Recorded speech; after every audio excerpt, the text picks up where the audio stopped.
주택을 유지하다 보면 집값 상승할 때 절대로 살 수 없고, 반대로 하락기에는 집을 더 사지 못하는 이유에 대해서 제가 정리한 내용을 보면서 한번 말씀드려 보도록 하겠습니다. 사람의 인간의 마인드, 모든 것은 마인드에서부터 시작한다라는 이야기가 있듯이 항상 내가 주택이 없으면 부정적인 스탠스가 될 수밖에 없다. 이 사람은 손해를 보면 정말 못 참는 거죠. 손해.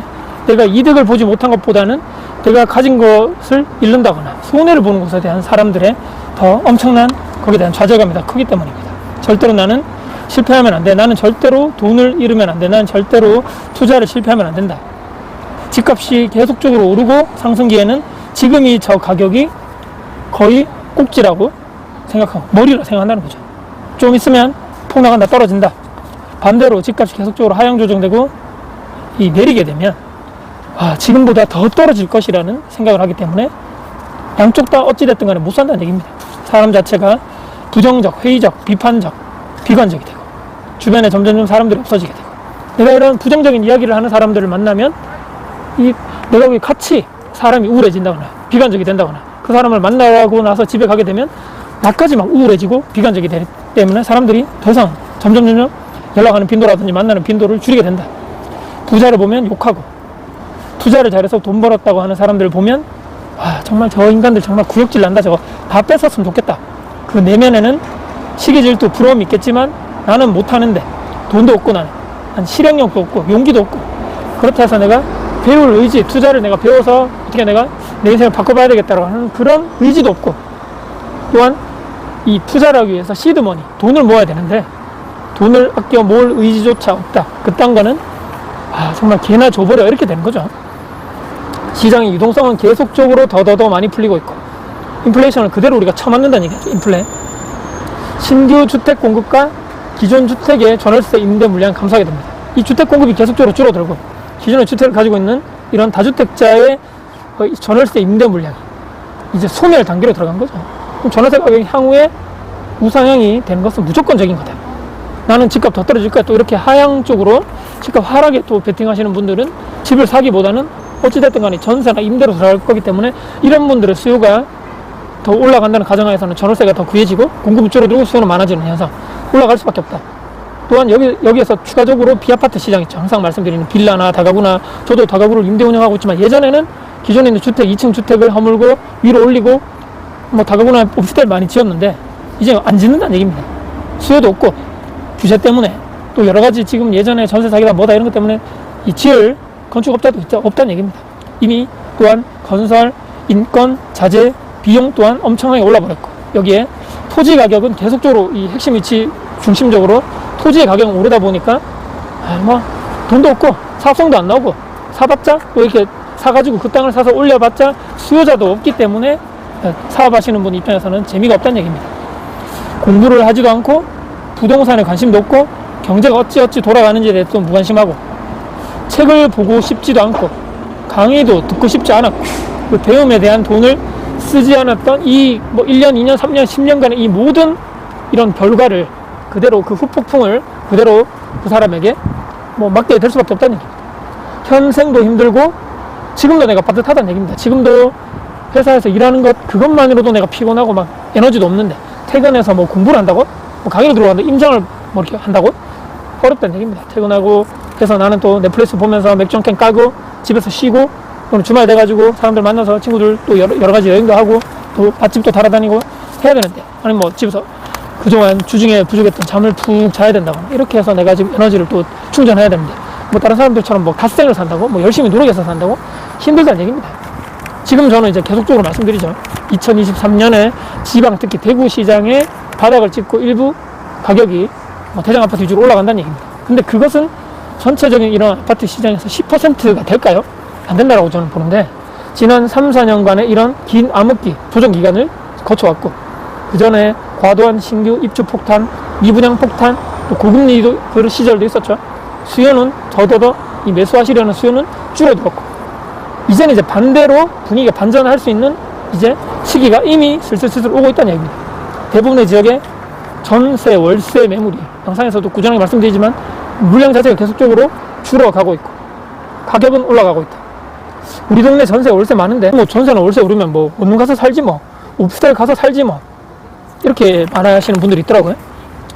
이런 분들께 제가 말씀드리고 싶은 것은 제대로 찾아보지 않았다는 얘기입니다. 제대로 2억짜리 아파트 전세가 있다라고 했을 때 불과 몇 달 사이에 2억 1천, 2억 2천만 원 거래가 되는 단지가 많습니다. 에이, 그 10%밖에 안 올랐는데 겨우 뭐 1, 2천 오른 거 가지고 뭐라 그러냐, 이렇게 얘기하면 제가 이렇게 또 여쭤볼 수밖에 없죠. 1년에 얼마 모으냐, 1년에. 자, 계약갱신권 쓰면 되지 뭐. 근데 그 2년 뒤에 5% 내로 잘 막았는데 그 2년 뒤에는 또 어떡할 겁니까? 2년 뒤에. 제가 오늘 이 영상을 만드는 이 목적이, 최근에 이 젊은 분이 이런 얘기를 했습니다. 주변에 뭐 전세 월세 많던데요, 가격 올라봤자 1,000만원 2,000만원 밖에 안 올랐던데. 근데 그 친구에게 제가 여쭤보니까 한 달에 얼마 정도 모으냐, 50만원도 저축을 못한다라는 그런 얘기를 하더라고요. 그럼 50만원 못하면 최대 50만원에 곱하기 12 하면 1년에 얼마입니까? 600만원인데 올려줄 수 있냐는 얘기입니다. 전세 가격이 1,000만 2,000만 오르면 열심히 모았을 때 그 돈인데, 그러다 상승된 전세나 월세 비용으로 나간다 했을 때 그게 도대체 맞나? 얘기를 해보라 그랬죠. 아무 말 못하더라고요. 계속해서 이런 밀려나가는 인생이 진짜로 당신이 원하는 인생이 아니야. 예전부터 이런 내가 사업, 이런 열심히 내가 일을 해서 근로소득으로 돈을 벌면서부터 돈 모아서 내가 하는 계획이 있겠죠. 그 계획에서 이런 계획이 있었냐는 얘기입니다. 몇 년 만에 학업지로 밀리고 더 좁은 지역으로 밀리고, 그런 쪽으로 당신이 원하는 그런 계획이 맞았냐는 거죠. 그렇기 때문에 다시 한번 강조드리지만 모든 것은 마인드다, 마인드. 지금 내 상황, 현재 또 내가 모아둔 돈, 부동산에 전반적으로 내가 지금 현재까지 알고 있는 지식 수준, 또는 부동산, 이 대구 부동산에 특히 내가 어느 정도까지 알고 있는지 철저한 자기 분석, 자기 객관화. 모르면 모른다고 인정을 해야 된다는 얘기입니다. 배우면 되는 거니까. 쪽팔린다 생각하지 말고, 모르는 게 당연한 거죠. 관심이 없었으니까. 내가 감당 가능한 대출 원리금, 월 얼마까지 가능한지 역산해서, 그렇게 되면 대출 가능 금액이 나오고, 이게 또 역산해서 보면 내가 지금 투자하고 내 집 마련할 수 있는 아파트 금액대가 나온다는 얘기입니다. 그 현금까지 내가 지금까지 모아둔 합쳐가지고 그 대출 플러스 내가 지금 가지고 있는 현금으로 가장 지금의 대구에서 가장 좋은, 갈 수 있는 좋은 단지, 가장 좋은 위치, 지금 집을 사가지고 내가 내 집 마련이나 실거주를 할 수밖에 없는 지금 시기가 바로 지금 그 시기에 왔다는 얘기입니다. 아, 내 주변에 아무도 관심도 없던데.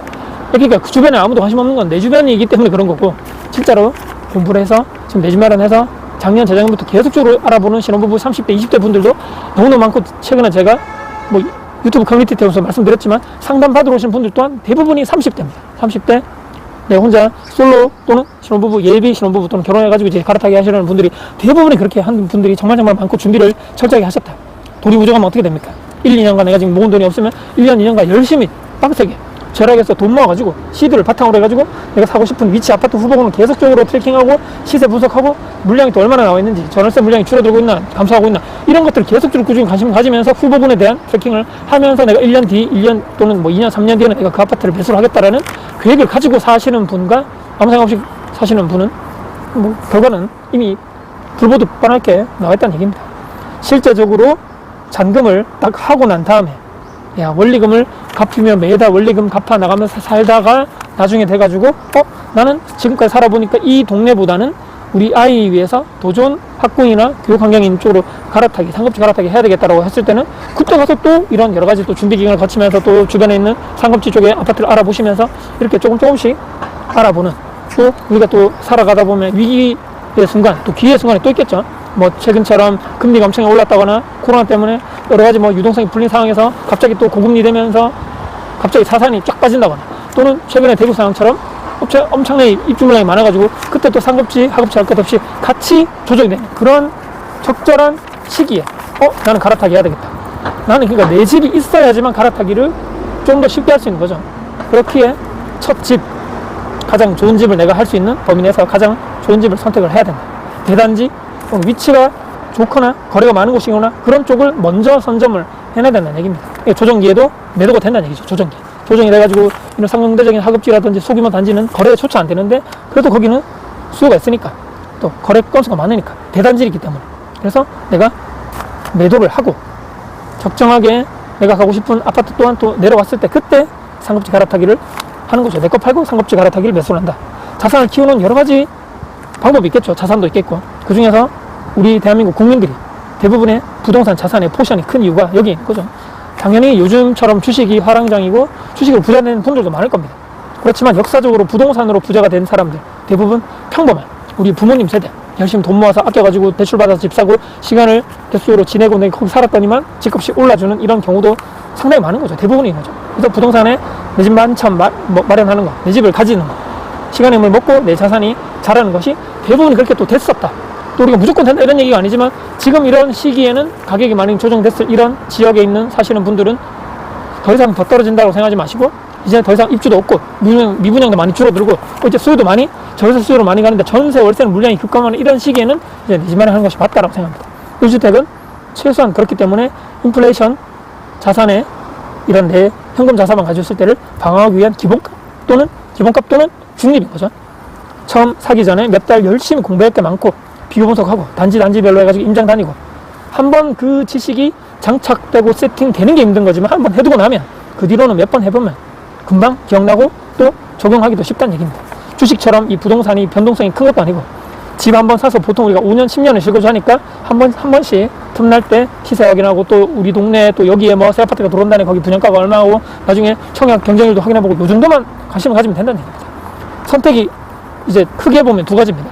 내가 무주택 포지션을 유지를 하면서 나머지 큰 돈을 내가 또 다른 주식이나 코인 쪽으로 자산 쪽으로 돈을 잘 벌 자신이 있다. 또는 그 돈을 가지고 내가 사업이라든지 자영업을 하면서 내가 열심히 내 자산을 키우겠다라는 하나, 또는 내 집을 마련해서 부동산 자산을 큰 것에 내가 베팅을 하겠다. 두 가지밖에 없습니다. 꼭 이상한 선택을 안 하시는 분들이 있더라고요. 부동산은 앞으로 무조건 떡 나간다, 일본은 따라간다, 전월세를 살면서 모아둔 돈 있죠. 큰 돈을, 목돈을 이런 또 다른 자산이나 또 다른 사업이나 내 자영업이나 투자를 하는 것이 아니고 흥청망청 놀면서 다 쓰고 여행 다니고 그렇게 쓰시는 분들, 자산 투자나 내 사업을 하지 않는 이상한 부류의 그런 종자의 사람들이 있다는 얘기입니다. 이런 사람만은 우리가 되지 말자. 주변에 그러니까 마지막으로 잘 보셔야 됩니다. 이런 어떤 내가 사람이나 내 지인을 만나가지고 이런 쪽에 이야기를 하는가? 관심 있는 사람들이 있나? 이런 사람들이 또는 지인은 없지만 내가 향후에 내가 선택할 나의 평생의 반려자, 그 배우자가 이런 성향의 사람을 만나는 것과 아니면 또 부정적인 사람을 만나는 것과의 차이는 또 하늘과 땅의 차이겠죠. 부부싸움의 대부분은 돈, 투자, 아파트, 부동산 이런 쪽에 돈 문제에 상당히 많다 보니까 꼭 투자 성향의 차이를 잊지 마시고 스스로 우리는 지옥문을 열고 결혼하면 바뀔 거야. 나는 저 사람의 성향이 바뀔 수 있어. 내가 열심히 노력하면 바뀔 거라는 이런 어리석은 선택은 하지 말아 주시기를 마지막으로 부탁드리면서 오늘 대체적으로 1주택자에 대한 포지션 우리가 이런 생각을 가지고 기본적으로 이것이 맞다라는 저만의 생각을 정리해서만 말씀드려봤습니다. 영상 여러분께 도움 되셨다면 구독과 알람 설정 댓글 주시고요. 영상 주변 분들께 공유될 가치가 있다고 생각하시는 분 널리 공유 부탁드렸습니다. 여러분들 진심으로 응원하겠습니다. 화이팅입니다.